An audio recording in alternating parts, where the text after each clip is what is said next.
नमस्कार दोस्तों, Dwivedi sir classes में आपका एक बार फिर से स्वागत है।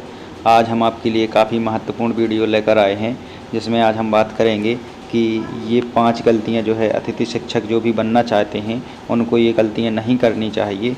तो वीडियो काफ़ी महत्वपूर्ण है और आप भूल कर के भी इसको वीडियो को स्किप मत करना, क्योंकि एक एक करके मैं आपके सारे डाउट जो भी हैं भर्ती से संबंधित हों और चाहे वो आपके अन्य किसी चीज़ से संबंधित हों, सभी गलतियों को मैं एक एक करके आपको बताने वाला हूं। तो आप वीडियो को आराम से देखें और उसको समझें और वीडियो को स्किप बिल्कुल ना करें और चैनल को सब्सक्राइब ज़रूर कर लें।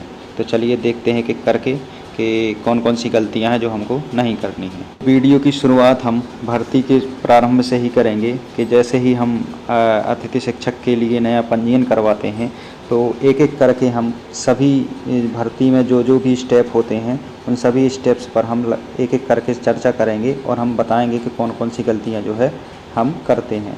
तो सबसे पहले जो शुरुआत करेंगे वह करेंगे हम पंजीयन को लेकर के। कि पंजीयन में 2 सबसे बड़ी गलतियां देखने को हमको यहाँ पे मिलती है। तो पहली सबसे बड़ी गलती तो ये होती है कि बहुत सारे अतिथि शिक्षक ऐसे हैं, अभ्यर्थी ऐसे हैं जो अतिथि शिक्षक बनना चाहते हैं और उन्होंने अभी तक पंजीयन नहीं कराया है। वो सोचते हैं कि ये जो पंजीयन हो रहा है वह पूरी साल चलेगा, तो ऐसा बिल्कुल नहीं होता है। हम आपकी जानकारी के लिए बता दें कि आप सबसे बड़ी गलती यही कर रहे हैं कि जो अतिथि शिक्षक की भर्ती होती है वह यदि आप सोच रहे हैं कि जुलाई और अगस्त, जून जुलाई अगस्त में भर्ती होगी, तो आप बहुत ही गलत सोच रहे हैं, क्योंकि जो अतिथि शिक्षक की भर्ती है वह पूरे साल चलती है। अब आप बोल रहे हैं कि ऐसा क्यों आप सर बोल रहे हैं, तो ये सच्चाई है कि आपको पता होगा कि जैसे ही कोई भी शिक्षक का ट्रांसफ़र होता है, प्रमोशन होता है, कोई भी शिक्षक रिटायर्ड होता है, कोई भी शिक्षक जो है उनकी मृत्यु हो जाती है या फिर अन्य कोई कारण से, जैसे मान लीजिए कोई महिला शिक्षिका हैं और उनको प्रसूति अवकाश उन्होंने ले लिया है, तो इन सभी कारणों से 4-5 कारण ऐसे हैं जिन कारणों से जो है वहाँ पर रिक्ति हो जाती है। तो भले ही 15 दिन के लिए भी यदि शिक्षक उपस्थित नहीं है तो वहाँ पर जो है अतिथि शिक्षक की व्यवस्था करने का नियम है। तो आप यदि सोच रहे हैं कि केवल शुरुआत में ही रिक्तियाँ होती हैं और भर्ती होती है, तो आप बहुत ही गलत सोच रहे हैं। तो आपको पंजीयन बिल्कुल करा लेना चाहिए। और पंजीयन से जुड़ा सबसे बड़ा एक कारण ये है कि जो पंजीयन है वह साल की शुरुआत में ही होता है। उसके बाद जैसे अभी 25 जून तक पंजीयन होना है, उसके बाद यह पंजीयन बंद हो जाएगा और पूरे साल यदि आपने नहीं कराया है तो पूरे साल आप इंतज़ार ही करते रह जाएंगे। दोबारा जो है पंजीयन स्टार्ट नहीं होगी। दोबारा जो है आपको फिर से जब अगला साल आएगा तभी आपको जो है पंजीयन यहाँ पे करवाने को मिलेगा। तो आप ये गलती बिल्कुल ना करें, आप तुरंत से पंजीयन कराएँ। और दूसरी गलती जो पंजीयन में करते हैं वो है वेरीफाई को लेकर के। आपने पंजीयन करवा लिया और आप निश्चिंत हो गए कि अब तो मेरा जो है पंजीयन हो गया है, तो उसके बाद आपको जैसे ही आपका पंजीयन होता है उसके बाद आप तुरंत संकुल जा करके उसको वेरीफाई करवाएं और वेरीफाई करवाने के बाद जो है आपका स्कोर कार्ड यहाँ पे बन जाएगा। तो दूसरी गलती ये ना करें। तीसरी गलती की यदि हम बात करें वो है स्कोर कार्ड को लेकर के, कि जैसे ही आपका स्कोर कार्ड बन जाता है तो अभ्यर्थी सोचने लगते हैं कि अब तो हम अतिथि शिक्षक बन गए। तो आप बहुत गलत सोच रहे हैं, क्योंकि अभी तो पूरा खेल शुरू होना है। भर्ती भले ही ऑनलाइन हो रही हो, आपका रजिस्ट्रेशन ऑनलाइन हो रहा हो, लेकिन जो पूरा काम है अब वो यहाँ से स्टार्ट होगा ऑफलाइन। आपको पूरा काम जो है यहाँ पे ऑफलाइन ही अब करना पड़ेगा। पूरी प्रक्रिया जो है अब ऑफलाइन होगी। तो आपको क्या करना है कि जैसे ही आपका स्कोर कार्ड बन जाता है उसके पश्चात आपको जहाँ पर भी रिक्ति होगी वहाँ पे आपको एक तो पोर्टल पे देख के आप जा सकते हैं। दूसरा, यदि आपके आसपास जितने भी स्कूल हैं, सबसे अच्छा तरीका है जितने भी स्कूल हैं आप वहाँ पर जो भी पास में हैं आपके, वहाँ पे आप एक एक करके जाइए, वहाँ पे पता कीजिए कि क्या यहाँ पे कोई रिक्ति है या नहीं है। यदि वो बोलते हैं कि रिक्ति नहीं है और पोर्टल पे दिख रही है तो आप उसकी शिकायत कर सकते हैं। और यदि वहाँ पे रिक्ति वाकई में है तो फिर उनसे विज्ञापन जारी करवाने के लिए भी आप वहाँ पे कह सकते हैं।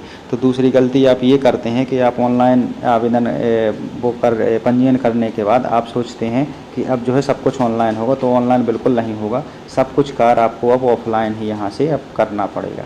तो दूसरी गलती आप ये ना करें। अब इसके बाद यदि तीसरी गलती की बात करें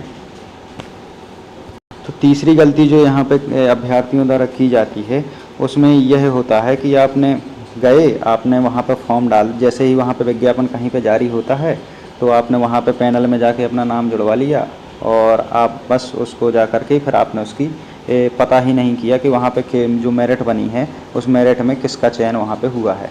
तो आपको जहाँ जहाँ पर भी आप फॉर्म डालेंगे आपको एक रिसीप मिलेगी, उस रिसीप को जो है आपको अच्छे से संभाल के रख लेना है। और जब वहाँ के विज्ञापन का जो डेट ख़त्म हो जाती है तो वहाँ पे एक पैनल तैयार हो जाएगा।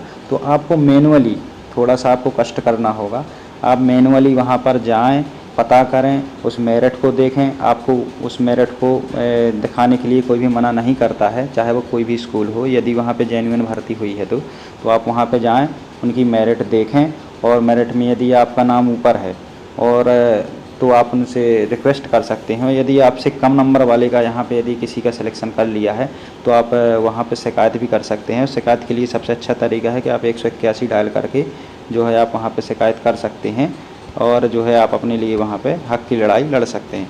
तो दूसरी सबसे बड़ी गलती ये है कि फॉर्म डालने के बाद आप स्कूलों में जाएँ और वहाँ पर पता करें, जा कर के खुद पता करें कि यहाँ पे किन की भर्ती हुई है और क्या मेरिट में जिनका नाम है वही हुए हैं या किसी और को कर लिया है। तो तीसरी गलती ये है।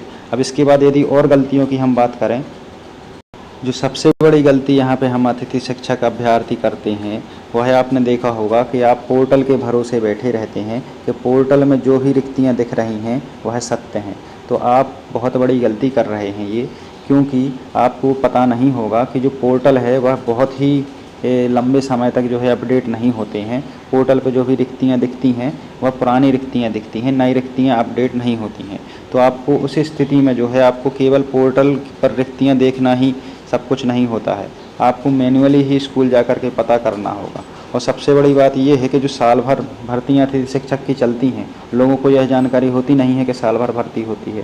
कहीं पे मान लीजिए किसी का रिटायरमेंट हो गया है, किसी का मान लीजिए कोई शिक्षक है, किसी ने अवकाश ले लिया, तो जैसे ही वहाँ पर कोई भी पद रिक्त होता है तो वहाँ पर तुरंत आप अतिथि शिक्षक रखने के लिए वहाँ पर विज्ञापन जारी होता है। और ये जो विज्ञापन जारी होते हैं ये इनका पता हमें लगाए रहना पड़ता है, चाहे जो भी अपने संपर्क हों उनसे संपर्कों से, चाहे कोई भी शिक्षक हों जिनसे भी आप संपर्क में रहते हैं उनसे जो है आपको साल भर जो है इनके संपर्क में आपको रहना पड़ता है। और जहाँ पर भी रिक्तियाँ खाली होती हैं आप तुरंत वहाँ पर अपना पैनल में नाम जुड़वाएँ।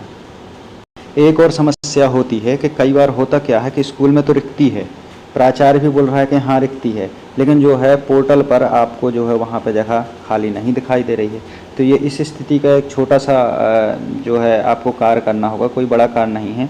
आपको केवल क्या करना है, एक आपको आवेदन तैयार करना है जिसमें आप जिला शिक्षा अधिकारी जो भी आपके जहाँ जिस भी ज़िले से आप हैं उनके लिए एक अच्छा सा आवेदन बनाइए और आप वहाँ पे जिला शिक्षा अधिकारी के कार्यालय में जा कर के वहाँ पे दीजिए। तो वो जो है वहाँ से वो भोपाल DPI, यदि पोर्टल बंद है तो वो भोपाल भेज देंगे और वहाँ से अपडेट करवा देंगे। यदि पोर्टल चालू है तो वो आपके जिला शिक्षा अधिकारी कार्यालय से जो है आपकी रिक्ति दिखने लगेगी। तो यदि ऐसी स्थिति है तो आप इस कार्य को भी कर सकते हैं। वीडियो में यदि आपसे कोई भी पॉइंट छूट गया हो तो आप वीडियो को एक बार फिर से दोबारा देखें, और ताकि आपसे कोई भी ऐसी गलती ना हो जो कि मैं आपको बता रहा हूं। और इसके अलावा यदि गलतियों की बात करें तो एक योग्यता से संबंधित भी अतिथि शिक्षक जो गलती करते हैं कि जो भी अपनी योग्यता को अपडेट कराना चाहते हैं, और जो कार्यरत अतिथि शिक्षक हैं मैं उनकी बात कर रहा हूं, तो कार्यरत अतिथि शिक्षकों को जो है अपनी योग्यता तभी ऐड करानी है जब आप पोर्टल से मुक्त हो जाएं। तो यदि आपकी अभी जैसे वर्तमान में 2 महीने की अभी वेतन नहीं आई हुई है तो आप बिल्कुल भी उससे छेड़छानी ना करें।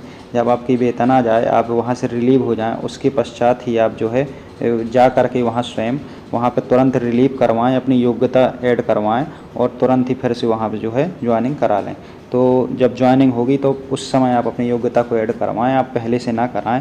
और जो कार्यरत नहीं हैं वो है जो है अभी करा सकते हैं, और उसकी योग्यता को ऐड कराने के बाद आप वेरीफाई वहाँ से ज़रूर करवा लें। तो ये सब तमाम गलतियाँ थी जो अतिथि शिक्षक और अभ्यर्थी करते हैं, तो उन्हीं को